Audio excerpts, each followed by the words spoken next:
రూపాయలు పెట్టి పెట్రోల్ తీసుకున్న మీరు 10 పైసల అగ్గిపెట్టె తెచ్చుకొని అగ్గిపెట్టె రావుదే త్యాగమైతే నిటారుగా నిలబడి తెలంగాణ కోసం ఆత్మ బలిదానం చేసుకున్న శ్రీకాంతాచారి త్యాగాన్ని ఏమనాలి?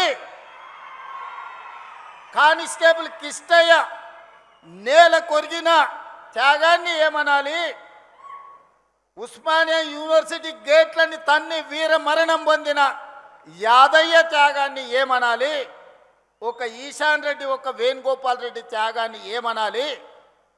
100 పెట్రోల్ మీద చల్లుకొని 10 పైసలు అగ్గిపెట్టె తెచ్చుకొని అగ్గిపెట్టె రావు. నువ్వు 10 ఏళ్ళు మంత్రిగా ఉంటావు, ఆర్థిక మంత్రిగా ఉంటావు, సాగునీటి పారుదల శాఖ మంత్రిగా ఉంటావు, వేల కోట్ల రూపాయలు నువ్వు దోసుకుంటావు.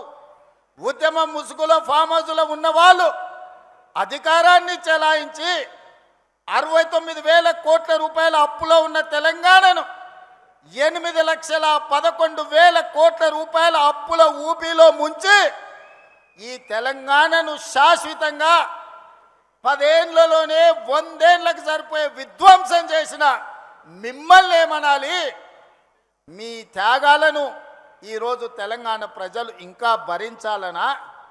మీ దోపిడీని తెలంగాణ ప్రజలు ఇంకా సహించాలనా అని నేను అడుగుతున్నా.